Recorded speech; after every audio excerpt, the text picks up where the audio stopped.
கோவையில் முதலமைச்சர் மு.க.ஸ்டாலின் இன்று திறந்து வைக்க உள்ள செம்மொழி பூங்கா இரவில் பல வண்ண விளக்குகளால் அலங்கரிக்கப்பட்டு மின்னொளியில் ஜொலித்தது.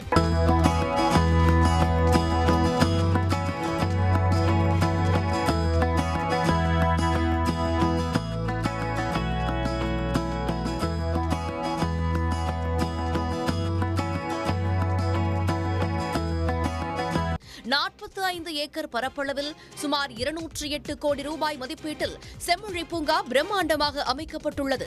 பல்வேறு வசதிகளுடன் நவீன முறையில் அமைக்கப்பட்டுள்ள இந்த பூங்கா இன்று திறப்பு விழாவுக்கு தயார் நிலையில் உள்ளது. தொடர் கனமழையால் திருச்செந்தூர் அருகே தாமிரபரணி ஆறு கடலில் கலக்கும் திட்டு பகுதியில் பொக்லைன் இயந்திரம் உதவியுடன் பாதை ஏற்படுத்தப்பட்டு மழைநீர் வெளியேற்றப்பட்டது. இதனால் புன்னைக்காயல் என்ற இடத்தில் தேங்கி நின்ற தண்ணீர் கடலுக்குள் பாய்ந்தோடியது. அதிகாரிகளுடன் இணைந்து அப்பகுதி மக்களும் இப்பணியில் ஈடுபட்டனர். இதன் மூலம் மழை தொடரும் நிலையில் தண்ணீர் தேங்குவது தடுக்கப்பட்டுள்ளது.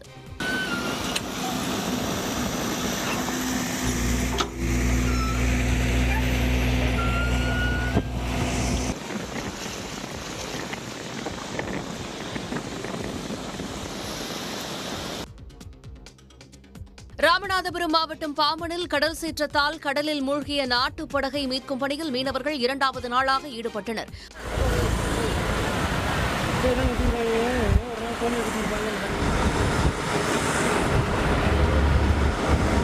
வானிலை மையம் எச்சரிக்கையால் கடலுக்கு செல்லாத மீனவர்கள் படகுகளை கரையில் நிறுத்தி வைத்தனர். ஆனால் கடல் சீற்றம் காரணமாக நாட்டுப்படகு ஒன்று கடலில் மூழ்கியது. அதனை மீட்கும் பணியில் மீனவர்கள் ஈடுபட்டு வரும் நிலையில் கடல் சீற்றத்துடன் காணப்படுவதால் மீட்புப் பணியில் தொய்வு ஏற்பட்டுள்ளது. கோவை மாவட்டம் பொள்ளாச்சி அருகே பள்ளியை ஒட்டிய மலைப்பகுதியில் யானை நடமாட்டத்தால் அச்சுறுத்தல் ஏற்பட்டுள்ளது. பள்ளி அருகே உள்ள குன்றின் மீது ஒற்றை காட்டு யானை உலாவிய காட்சிகள் பரவி வருகின்றன.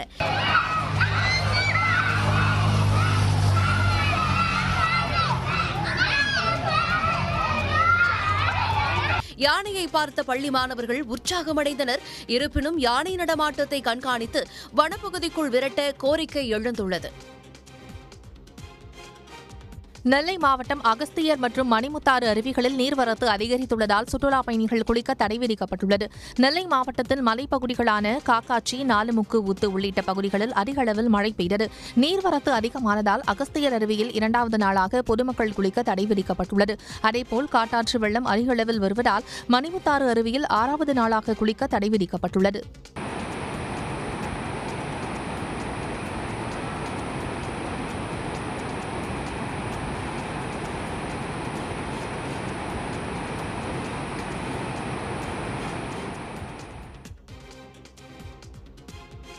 காஞ்சிபுரம் அருகே உள்ள கீழம்பி பகுதியில் 9ஆம் ஆண்டு பிஸ்ட் பால் போட்டிகள் உற்சாகமாக நடைபெற்றன.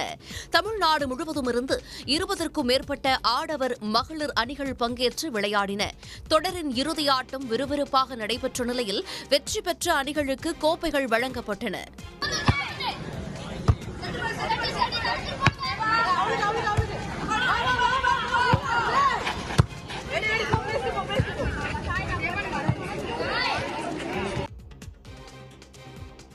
கொடைக்கானலில் தொடர் மழையின் காரணமாக மலைச்சாலையின் குறுக்கே மரம் முறிந்து விழுந்ததால் போக்குவரத்து பாதிக்கப்பட்டது. இருப்பினும் நெடுஞ்சாலை பணியாளர்கள் யாரும் வராததால் அப்பகுதி மக்கள் மற்றும் வாகன ஓட்டிகள் இணைந்து நீண்ட போராட்டத்திற்கு பிறகு அப்புறப்படுத்தினர்.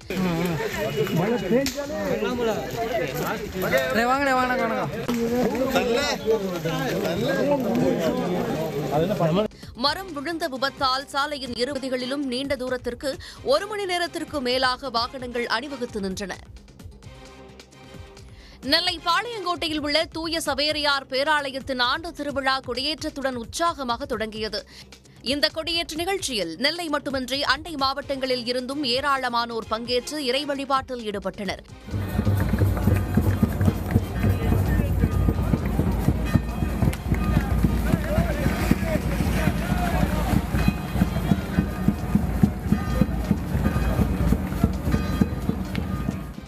சவேரியார் பேராலயத்தில் தொடர்ந்து சிறப்பு பிரார்த்தனை நடத்தப்படும் நிலையில் டிசம்பர் 8ஆம் தேதி வரை நிகழ்ச்சிகள் நடைபெறவுள்ளன. திருவண்ணாமலை அண்ணாமலையார் கோயில் கார்த்திகை தீப திருவிழாவின் முதல் நாள் இரவு உற்சவம் விமர்சையாக நடைபெற்றது. கோயில் ராஜகோபுரம் முன் உள்ள 16 கால் மண்டபத்தில் அண்ணாமலையார் உண்ணாமலை அம்மன் வெள்ளி அதிகார நந்தி வாகனத்திலும் பராசக்தி அம்மன் அன்ன வாகனத்திலும் எழுந்தருளி 4 மாட வீதிகளில் வலம் வந்து பக்தர்களுக்கு காட்சியளித்தனர்.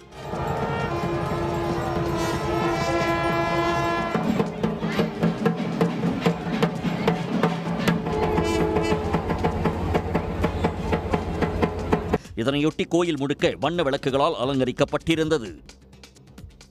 சிவகங்கை மாவட்டம் கீழடி அருகே ஒற்றை பனை மரத்தில் 50க்கும் மேற்பட்ட தூக்கணாங்குருவி கூடுகள் தொங்கியபடி காட்சியளிக்கின்றன. மரத்தில் உள்ள ஒவ்வொரு மட்டைகளிலும் 5 குருவிகளுக்கு மேல் கூடுகள் கட்டியுள்ளன.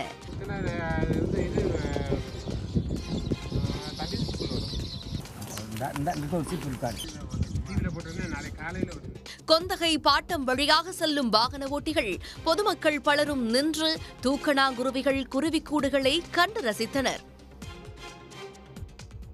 பட்டுக்கோட்டையில் உள்ள தனியார் பெட்ரோல் பங்கில் தண்ணீர் கலந்து பெட்ரோல் விநியோகித்ததாக 20க்கும் மேற்பட்டோர் குவிந்ததால் பரபரப்பு ஏற்பட்டது. இருசக்கர வாகனங்களை தள்ளிக் கொண்டு வந்தவர்கள் பெட்ரோல் போட்ட பிறகு வாகனம் இயங்கவில்லை என வாக்குவாதத்தில் ஈடுபட்டனர். ஊழியர்கள் சரியாக பதிலளிக்காத நிலையில் வாகன ஓட்டி ஒருவர் பாட்டிலில் பெட்ரோல் வாங்கினார். அப்போது பெட்ரோலுடன் தண்ணீர் கலந்து வருவது தெரியவந்தது.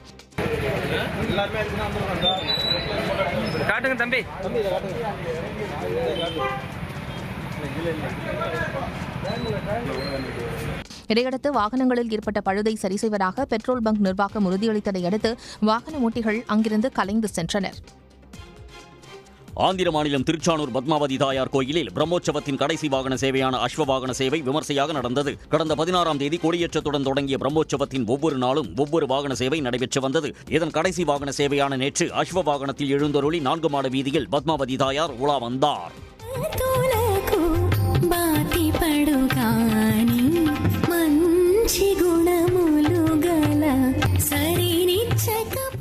இதில் ஆயிரக்கணக்கான பக்தர்கள் பங்கேற்று சுவாமி தரிசனம் செய்தனர். ராஜஸ்தான் மாநிலம் ஜெய்ப்பூரில் உள்ள சாம்பார் ஏரியில் பிளமிங்கோ பறவைகளின் வருகை அதிகரித்துள்ளது. இனப்பெருக்க காலத்தை ஒட்டி அமெரிக்கா மற்றும் ஐரோப்பிய கண்டங்களில் இருந்து பிளமிங்கோ பறவைகள் ராஜஸ்தான் மாநிலத்திற்கு வருகை தந்துள்ளன.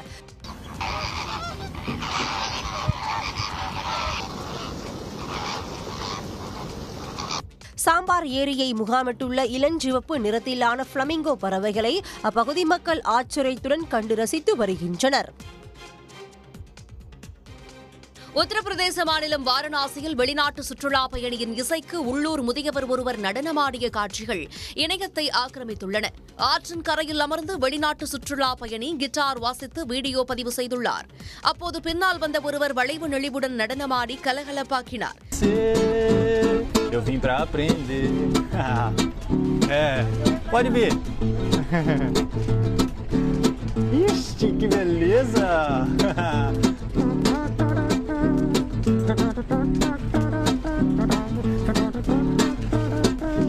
பின்னர் வெளிநாட்டு சுற்றுலா பயணி தொழிலாளியின் நடனத்துடன் அந்த வீடியோ சமூக வலைதளங்களில் பதிவிட்டுள்ளார். பார்வையற்றவர்களுக்கான மகளிர் 20 ஓவர் உலகக்கோப்பையை வென்று தாயகம் திரும்பிய இந்திய வீராங்கனைகளுக்கு பெங்களூரு விமான நிலையத்தில் உற்சாக வரவேற்பு அளிக்கப்பட்டது. அதிகாரிகள், உறவினர்கள், ரசிகர்கள் திரண்டு வரவேற்று மகிழ்ந்தனர்.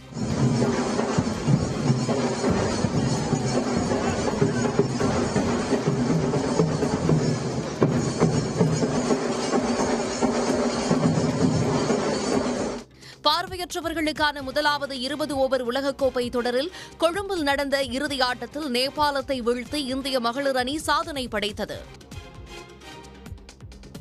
காற்று மாசு காரணமாக டெல்லி இந்தியா கேட் பகுதி புகை மண்டலமாக காட்சியளித்தது.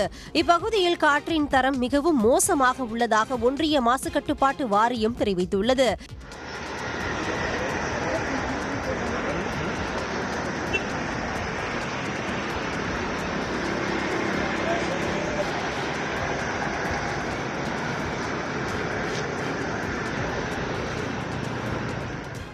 டெல்லியில் காற்றின் தரம் நாளுக்கு நாள் மோசமடைந்து வரும் நிலையில் காற்று மாசுக்கு நிரந்தர தீர்வு வேண்டும் என மக்கள் வலியுறுத்தி வருகின்றனர். மத்திய பிரதேசத்தில் வெங்காய விலை சரிந்ததால் ஏமாறடைந்த விவசாயிகள் வெங்காயத்திற்கு பாடை கட்டி ஊர்வலமாக எடுத்துச் சென்று இறுதிச் சடங்கு செய்து தங்கள் வேதனையை வெளிப்படுத்தினர்.